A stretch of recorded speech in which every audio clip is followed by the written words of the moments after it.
Afi yensha ensem no ase emfiri de si ye ewo emrahye bedwafie na wotwe mu na Australian High Commissioner Gregory Andrews ene emrahye bedwama chamehene Adom ekodi nhyiamu ene odi tu dwa se emrahye bedwafo kra be hye bi a LGBTQI+ wonum nyintuma ema wontietia enipa saa no efa ahodie ema ekowi ase ema achamehene edi tu dwa se nya de Ghana mamu die saa ma ne ma aware ne mema aware no yebeje ewo man mu da Senti achamehene ho mrahye bedwafie Kasee enyade a obetimi age mema ene ma aware ewo Ghana mamu ene se Australian High Commissioner Edema Ghana Gregory Andrews enkrata bi a wode baaye na wode kire se Ghana mrahye bedwafie ebo emra ema ho kwan emyenyi ma aware ne mema aware ewo Ghana mamu egua na chese wono mu edi Australia man no ehwamu pa afi wo sa kire se ewo se Ghana ya mamre eje enipesu bia etumu ne edi ebuo ema enipa efa hodie se de be ya asesena nso ebeye wonum ede wodi sansem wetu dwa wabra oba anan ekọ achamehene o mrahye bedwafie ekosra no. That has been a part of culture and continues to be a part of culture here in Africa, but also in Australia among our Indigenous communities. So Australia, like Ghana, has outlawed female genital mutilation. So we believe to protect human rights, sometimes our culture needs to adapt. And that doesn't mean being a different culture, it just means accepting people for who they are when they're not causing any harm to anyone else. And so that's why on the LGBTQ+ issue, for example, Australia, we would really encourage Ghana's Parliament not to pass legislation that would discriminate against the LGBT community or remove their human rights, or to ban or make it illegal for people to advocate for their human rights. We would find that disappointing. Ebropanyi Kasee wie ya ena achamehene o mrahye bedwafie Adom edi tu dwa se enyade a mrahye bedwafo ebehye mra bi a ebetete nipa fa ahodie so nanso wonom behye kwan se LGBTQI+ wonye ewo Ghana mamu esanse etia Ghana yamamere ene yamane awodo na eye echiwade kura ewo Ghana mamu Kasee sudua se emane ma aware ne mema ne mama aware de enyade a yebetimi age atum ewo Ghana mamu da. But definitely we legislate to, as we said,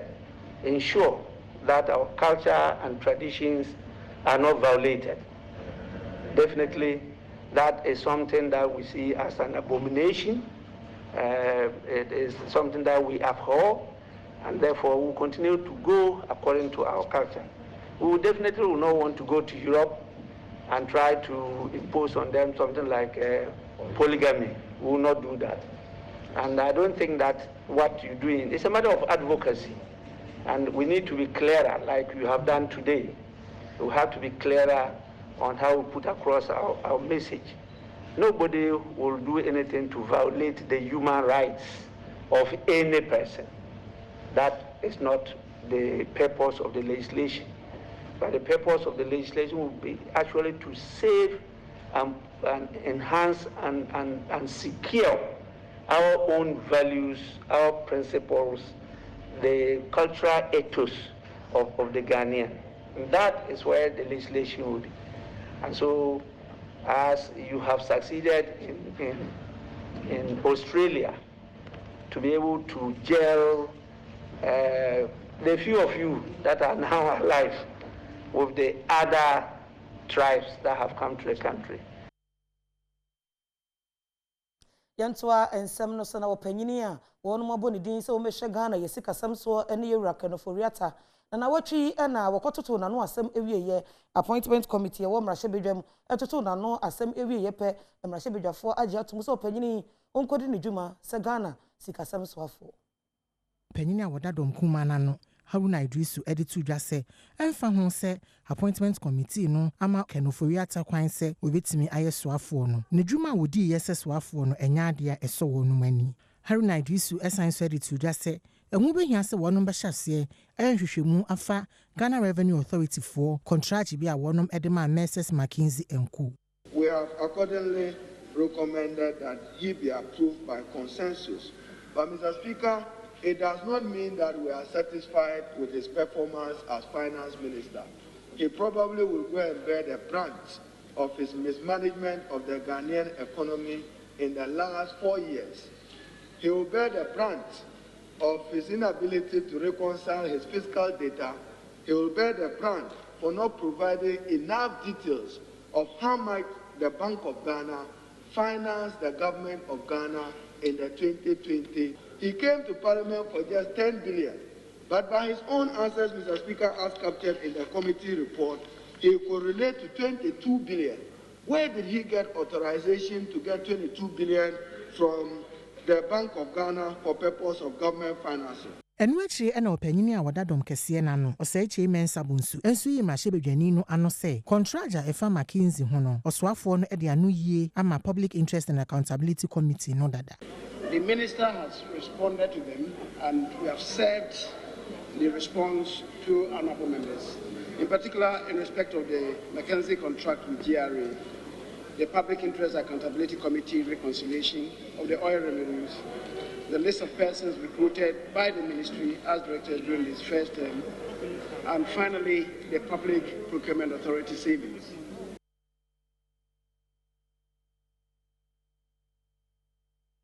Now, what you mean, Sam, I would do a week in retrospect, and I will go so I will share our Adom TV. So you go so I will Marshebe Jeffy, and I watch you, and a bit of just a Marshebe Jenia, one of town, Mechere Samuel Kuja to a Blacqua, what the Jubila at one more, and Samba Kumi Unity. Watcher and Krata at the Atoswa, Sanya dia, obedi ni jume bim, no, and Omanphobi Kasee, Kamia say, upon your power da Adom Kumana no Haruna Drisu, and Yama Yajin Samu, and what you just say, and Yadia, and Yama Jin Samuda, Namashe Bujaku, and I say, Amanyukono, Okramuche, I wash say, and Yama, Anobebrase. Adom Kumano Penyimpa Haruna Idrisu, Ekasafa and Sambia, and Mashebejafo Eka, Edifa Oswafwa, or you know, so Meshe and Sikasam so, and Mashebejafo Emana Quenas won't couldn't debre and a Blacqua Juma, what they atono and Haruna Idrisu, Editu Jase, and Magana for Yemushiwamo Esan say, Okrani Debremua, wash I say Bibia NC Ewo, and it's a Manyokomu for one AM Mashebejafo, Ewo Mashebejafi Emo. I think so Osadi to Jase, said your Omanphobi Ekeka, say ya we, NDC treasure for Penny, a Sedun Katia, so no and a Baye, a Jim Tyranny. Edema Parliamentary Service Board no eya nsesa wo didi ye ema oro oferiata ebedi oswafo no krebia enimu. Fully in charge. I'm minority leader this morning. I've just engaged with the party leadership and council of elders. No further comment on someone resigning or not. The party at any time will discuss that with the caucus in parliament to make a determination of that matter. Don't forget that I'm in parliament in my own right as elected member of parliament for Tamale South. That's why I walked into this meeting late. I was having a meeting with the national chairman, the general secretary, and some respected members of the council of elders of the NDC. The Crackano Osadi to Jase, say, and this Amanyo Konenis Waduna, and say, I think Pinonia do no naimono, obet me edim kunim ewa batua, ebetua ewagana memo. The party is focused to work towards recapturing power in 2024, and the parliamentary organ led by me currently will do what is needful to work in tandem with the party to hold the Akufo-Addo government accountable and to lead the party to victory into 2024. Whatever storm it is, we'll weather it. Thank you. Yet one some no so ewa santimantemu na nawotwi ana ebeto dwase mframaja bi atie ewo kagetia dwakase mu ne senti edwadifo no ekere se anhwe yi a na de woye ne bi na aba ekowi ase ma Environmental Protection Agency for ekopie mu ewo edwawo Adom Kasee yenso yama ne bofo ekopie mu ho edimu nchemu eba Premotobre Kasse beye empem ahaduokono ana mpanyifo akora ewo kagetie adwafoforo num ho ama womo a wonbenoa enuane aton wo ho ne nyina so nyina ene se ni obi emfa ne cylinder enkwa abonten enko fill gas emfa ma ho nanso besi ne enya ade a sa nyina so yi awie peye operations manager edema kagetie traders association owura Ahmed Kwatin esusu se sa Premotobre Kasse wo ho a yemfa ni dwuma no ehu ye pa wo hwe enuane form wa ha nyina eto aso tintintin a omunyina kwan ba akopɛ ɛna ompese omu pia ma we nyina ante so omkofa mu pie ɛna gas no so a omo assemble de ma omo na was ha ma we omo chipe o main gas was a supply ha nyina no fiso omo de gas begum over 3 months bi enya adwuma da enso gas gum esi omo emeye tia it is obi fa ne gas free ni fie a no de abadwa yi mu no no the abesi so send gas na leakage dada say fault be na wo ho say yetra anye ye na say gas no bibi ko siwa ha ade e de beba no menya sure say mpanifo ebetuma so ano wo mo moto aduane e wa ha nyina no wo mo kwan e ye ba ko pe aha no mo fa pie e hwa nso no mo fa ewuram wo mo suro nyina no sese bibisi a ade atorancham kese e na be ma mo EPF chirima edi se wo mo ehwe kegete adwafoforo no so no wo mo ne fire service for any MPF nyina eka bom no mo hwese pepepe ye ebedadi e wo ho owura Samuel Otin e yopanyini pa wada EP ano e wa santimantem ha ye ba ha na ye bi hu sa no ya ka kire wo mo se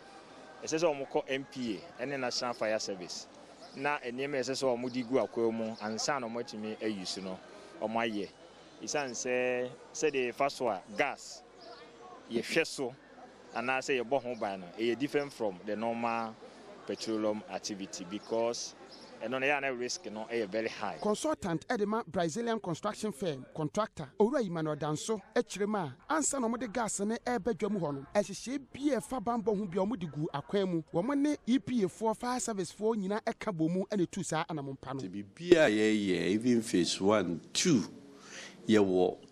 all service providers on board. Ye drawings call EPA from pending for her almost okay. No mama approval and Kayentimi do send a yedui. And until say ya the AIA, it's a KCML.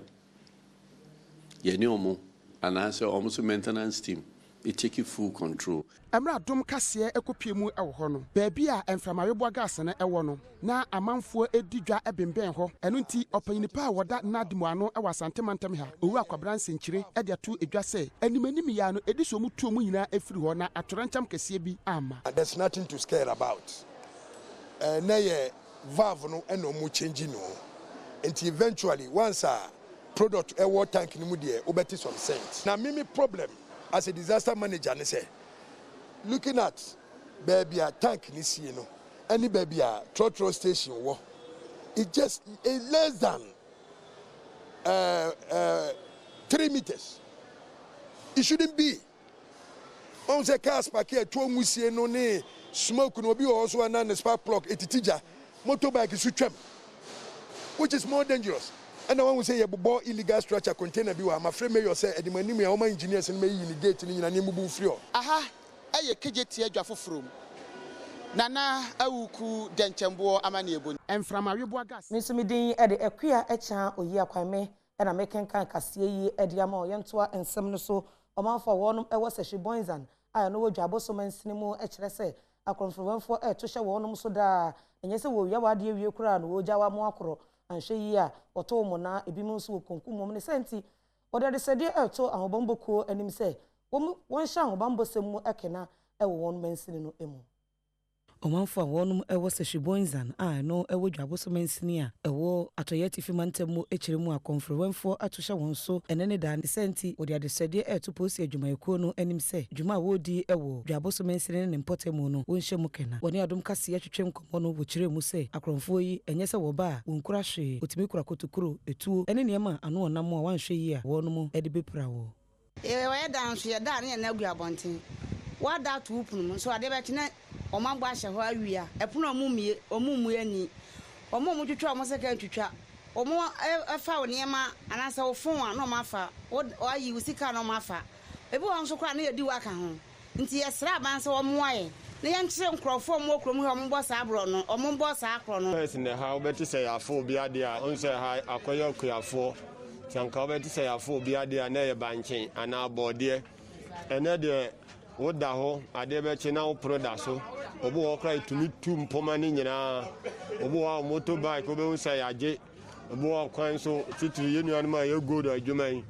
obo ko adwuma obeba ni ye twetwa ne sekan ni age gold na firi ni nsam akoso ne zitie no yes very bad me dami dem anajo 12 to 1 na kronfo abetake me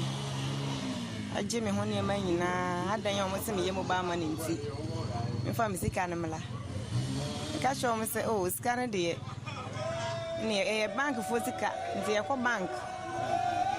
omo de sika bro me ni me nuan mo nyina ɛno akyi ɛna ahemfo ne mpanimfoɔ bi a wɔn mo ɛwɔ sehwe ɛde to dwa sɛ sisi wɔn mo ɛbɛtena se ate community watch committee sɛ de bɛyɛ a bɔne ahodoɔ a ɛkɔ so ɛwɔ mansini ne mu no obetumi asɔ ano Jasehene na nawu a bɔne nka a wɔto so mmienu ɛne Adom Kaseɛ amanibɔni Augustine Boa ɛna twetwe nkɔmɔ no no de high wo ha Kasee papa yɛn tibi yabakɔ se mu saa se mu kɔso papa ka kora kwa ne akwa robo kan inya ho tokra wo ha high papa yam na ntie be say du a yedi no kwa koma district commander e wo dwago so ono so adwenya obechira fire Mukona ama etusa na mono Kasee pa teso omode omufun suku wa na omafa omo mabia na wakapofo na kofa Ghana Great Company adwumako a yɛkyɛ ne ti ase Gridco na wɔtwe mu wɔn mo de betu dwa so ɔmanfo a wɔn ɛwɔ brekum dɔma nkrankwanta sampa drobo ɛne ne mpɔtamu wɔnka wankomanto wɔn esan sɛ wɔyɛ de obetimi bia sɛ de bɛyɛ anyinama wɔde no obetimi asɔ nsɛm a ɛwɔ ho ano de ama wɔn mo ama watimi anya kania ɛwɔ nkuro no ɛso Adom Kaseɛ ɛne atamankwa a ɔno ne gyina Volta River Authority anamu ɛkasaayɛ ɛne wɔde to dwa sɛ Gridco adwumayɛkuo no efidi ana asɛe no sisi wɔde fofora besi nanaye a ɛnkyɛ anyinama wɔden no obɛsa kenya no ho biem na ɔde ama ɔmanfoɔ ayɛ ne tua sɛ de akania ho asɛm ehia Ghana ne brekum man start yɛ nyinaa yɛ ne wɔ mo nyinaa fie da no koraa no yɛ de yɛ ne bɛbɔ fa ha hwɛ sɛ ne yɛkɔ yɛ te aseɛ sɛ nneɛma bi asɛe a wɔn gu so yɛ hwehwɛ bi enti bra no na me no wɔn di nsa wɔ so a kɔpem sɛ na no wɔn so wɔn nsa aka bi a ɛnora me wɔ hɔ na me regional minister nso bɔ ma maneɛ sɛ na ɔbɛba na ɔno akɔyɛ baatan ɔno so bibi ahyɛ ne nsa ase aba ne yaba abɛhwɛ ampa yɛba yɛ nso yɛhu sɛ mmerante yɛ adwuma na wɔn yɛ adwuma anadwo nyinaa enti yɛbɛfa saa kwanya so yɛada wɔ mu nyinaa ase na afei yɛada yɛ regional minister nso ase wakyerɛ sɛ sɛ bi kafra ɔyɛ baatampa sɛdeɛ ɔbaeɛ a yɛ nyinaa yɛbɛhu yi so I'm say hopefully enuru bɛyɛ sɛ anwummerɛ by 6-7 na yɛada kaniam ɛno akyi ɛna bonomanta musuafoɔ Justin Owusu Banahene a ɛnɛ ɔba anan ɛkɔ ɔbea hɔ kɔhwɛ nneɛma nso ɛde to dwa sɛ ani agye yie paa sɛ mpanimfoɔ ɛde saa asɛm yi ho dwuma ɛsiane sɛ anyinama wɔden yɛ ade a bibia ɛde di dwuma ɛwɔ n'afiefie mu ɛne n'adwuma mu ne sɛ nti ɛni hɔ nom a na ama abrabɔ ayɛ basaa mene mpanyimfoɔ no ɛkasaayɛ ne ɛkasa na mo kyerɛ me sɛ anadwo na me ne ɔmo kasa asa 11 pm no na ɔmo wɔ so a ɔmo yɛ adwuma ta around 1 am anapa yi na so ɔmo gye ɔmo home anapa yi na ɔka sɛ mɛsa bɛsra ɔmo ampa yɛbɛduru yei ɔmo bi ɔmo abobɔ adwuma no so aduru sɛ ɔmo ka kyerɛ sɛ ɔmo ma assurance sɛ ahwe be ɔmo bɛ sɛ nonum no nsia na mo no nso no deɛ yɛbɛda nkanea mu ɛno nti na sɛ ɔbaatan me de adwuma gya me ma no mo hwɛ no ɔsɛ me ba na mbɛkanya ɔmo bɛ motivate ɔmo sɛ deɛ ɔmo yɛ no me ne di akyire abampre no ɛtɔ so mpresani ɔmo ma yɛhu sɛ dwumadi a ɔmo di na yɛkora so bɛtumi di ho adanse sɛ saa mmerɛ takwadefoɔ anyi aborɔ na ɔmo ma yɛ machine ni bia yɛahyɛhyɛ mu a ɔmo yɛ adwuma no na technical terms bi wa mintimi nyusu no ɛm sɛ yɛnyina yɛ ne tua sɛ ampa ɔmo gu so abaya na musini wo brekum east ɛne Kofi Agye no no so ɛne Adom Kaseɛ twetwe nkɔmɔ ɛna ɔde to dwa sɛ ɛbra wodum kania no na ɛnneɛma nyinaa agye nsɛm ne sɛnti ɔbɛba adwumakɔ aba so aba mmɔden asɛ anyinama mmɔden no ɔmanfo wɔnom ɛwɔ brekum so ɛbɛnya bi just like honorable minister said no Gridco says they will be done by close of day. So as soon as they complete, we'll give it out. He indicated to us there was a problem with one of the bushings at the LV side of the transformer. According to them, it was a surge that took place. So, and then the bushings got shattered. So we have replaced it. We hope, as you can see, the treatment plant is also treating the oil.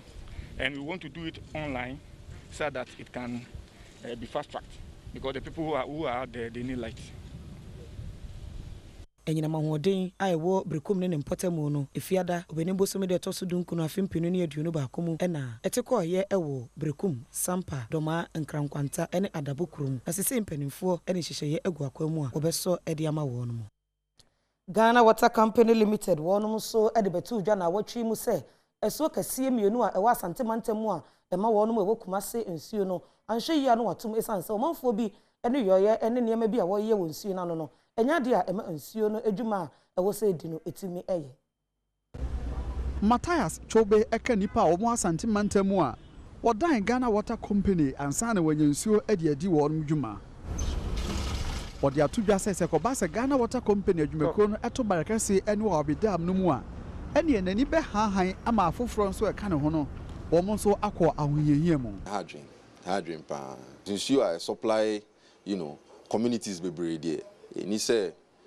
encroaches etimi ba ho sa to the extent e be affect ama nsuo kra intimi flow regularly to say the way I flow no me hu say how Kasee pa or say omo 200 mo esan say omanfo afom nsase a ɛwɔ ɔwabe ɛne barakɛse dam ho afa ade bia yɛmfuo asisi adan atu anwea aton adie nti ɛnɛ ɛka ho bi ama barakɛse ne ɔwabe dam no ne daakye mpo ɛyɛ agyensɛmu ensu dodo a nenke wɔ barakɛse ɛne ɔwabe dam mu no ɛso ate a mpanimfoɔ de ato dwa sɛ wɔntu asɛm ho anamɔ ampɛ ano nua bubra ɛne ɛnkyɛ koraa nsuo no nyinaa bɛwe ama barakɛse dam ne ɔwabe dam no wɔnom atotum Ora Alfred Galanku ene engineer John Kopoi ene mpanimfo a oda owabe ene barakɛse dam no ano. The amount for ye nyina ne am say siltation amara eno ase. Eyasi kura because 22.5 feet no. Asisa abe 6.5. Omucha aduanu nyina kura ebe manso no ewianu bebo sa manso no nyina awi. Ye dam no ye no. Now the depth no 13 meters, but because of activities cost where catchment more ya disturb forest na boy nsuo no ho ban no amasisi ya no eso ate about 10 meters. Last time you check 2018 eso ate na say ya stop nyama na nkofo ya na ekoso a na che say yensuo no ne depth no eso tia na beti na eso ti no so na che say nsuo na ye be wo ye dam ne mo no so beti. Esan fom omanfo fom barakɛse ene wɔ ɔbedam sase afanti ene noma aka bi ɛka ho bi nene ama nsutade nyinaa no awie Ghana Water Company adwumakuo no kyerɛ sɛ ɛkatwitwiridie ene ne wɔno bɔ ansana wɔtumi asɔne nsuo so de afa druben mu amanfo anya bi anom chemicals na omu use edi omu efuo no sɛ nsuo ni to a ebe wo hye nyinaa begu ye dam ne mu saa chemicals no the fertilizer ni titire ema fertilizer ni bi begu ye nsuo no mu eba ni saa ebema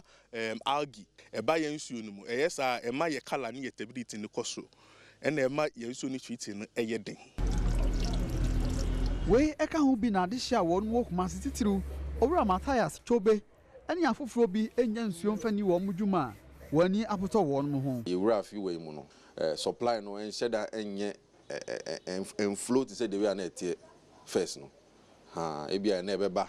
ade be chiemba 2 days na mba eba na sanso hardwin pa because me a opese oye bia no ontimi nye ebi oho a ohia nsuo a just ebia o tuka free ha call a far away place ebia asafo ansa na mpanimfo betu anamo apɛ asamia no nuabobre agye barakɛse no wɔ abedam asi wɔ bio no ade hia wɔ no asantema mu ha nso begu gem afa nsuo a ɔho bɛkɔ atwe mu ɔhemi interview ama ne boni firi kuma ase Matthias Chobe Brantia a wadi mfie bɛsɛ aduasa ɛna ababeto dwa ase akɔkɔ hu na mu ɛwɔ bea bi a wɔnom susu sɛ nsuo ɛna ɛda hɔ no mu a wɔde ɛhohoro mu ɛne atosodie ɛho ɛkɔwi ase aposifoɔ akɔfa mu yi a wɔnom ɛde kɔmɔ kyerɛ Abrantie bi a wosusu sɛ wanya mfie aduasa ya ne din ene Isaac J akwakoto sutadie bi a ɔmanpanyin dada ajekum kofuo ene Professor Tanosa wanya ne ba bi koro ebre so no wɔnom yɛ yi sɛ anka wɔde begugu ɛmo ene atosodie so ɛwɔ sɛhwi anyinabrim ɛwɔ wiɔso mansini ne mu a ɛwɔ atoyɛ mantam mu assemblyman a ɔwɔ brono no so ya ne din ene Eric Nkroma ene amaneboni ɛtwetwe nkɔmɔ no ɛna wɔkyerɛ mu kwan a ɛfa so a wɔte sɛ owura yi ahwere ne nkwa ndra adwumre be se nonum ebo pa be se sama edu enum ana yenyantie se obi awuda tade bi a aban be ye sen ko mu fanye rice project wase na eba asa no ya ma police fonso asote ye na ndra no ye ba na de asa ntimi anje ho hwe nti anopai ana ye se ne ye ba na nanom so be ya pa ye na fe so no ahombo a yɛsɛ yɛ na eyi mu no ekosi bia no etimi agi te fina na kopon ya adom a apaye no yɛwie ama police sponsor aboa mnate so aboa ma yɛtimi agi mu da finhiri mu a yɛsɛ yɛakyɛ da hɔ a ɛpɛsɛ de kɔ mɔchu na yɛkɔhwɛ ne ba ya abrante no ofiri mu sa peina yɛte saa nsɛm sɛ asa bushon bi sɛ ne de hyɛ bia de afi nti mo hwɛ bia ɔno a bet yɛhwɛ yɛ no so no ampa sɛ ɔmo agya sɛ ɔmo de hyɛ na ne nyinaa mu no ɔhene ɔwɔ sɛ hwɛ nyina brim na nakwasi kyabule ya wɔtɔ so mienu de afutuo ama ne manfoɔ sɛ saa sutadeɛ no wɔn mmɔden asɛ wɔn kɔ ho anwumre na me ofie na me hu ma assemblyman ene ne committee fo no mo ba me nkyɛn so on be bo ma asem bi amane sɛ yɛ sɛ obi akoto nsumo nti saa tam no ne yɛnya hu nipa korɔ ba bi a ne nipa ne firi nti anopai yɛ bɔ ho mmɔden saa yɛsi ho pɛ madeɛ kyen anopai na police fo no so ɛbaeɛ nti ɔmo baeɛ no na afei yɛdudu mu saa yɛhu efie kura ofiri mu yɛfɛ ne yɛ ho adwuma a ɔmo bɛyi na ɔmo de ne kɔ akoto mmɔkye saturday no aban na bɛyɛ saturday no ma ɛyɛ dam bi a ɔmo de kuafo no de yi adwuma ɔmo de dua mo ne ntosi no mu wɔ hɔ nti yɛde yɛabɔ dawuro sɛ makola bi ankom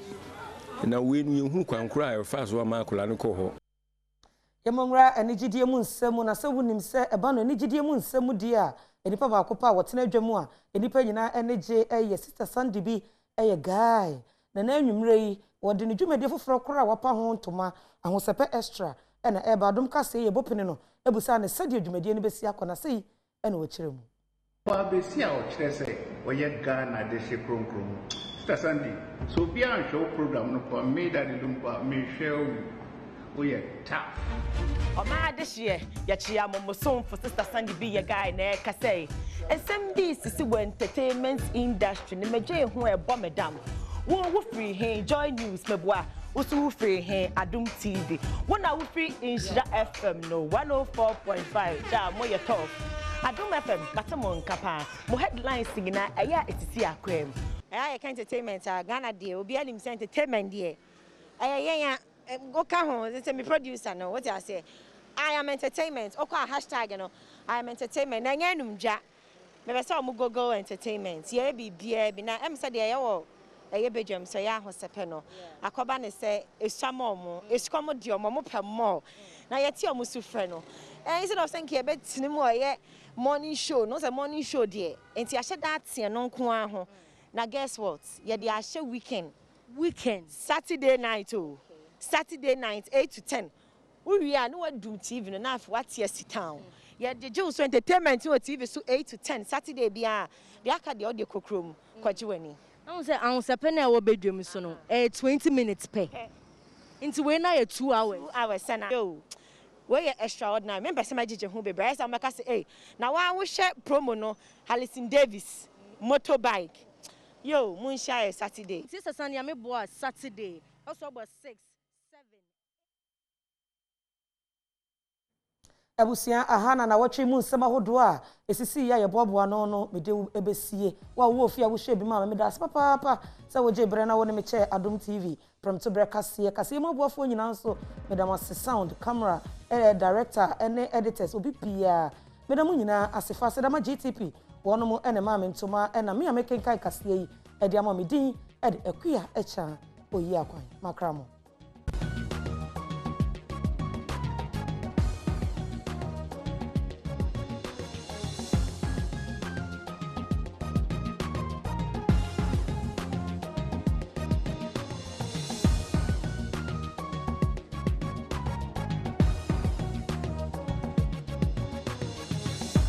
Omaimu nsɛm ho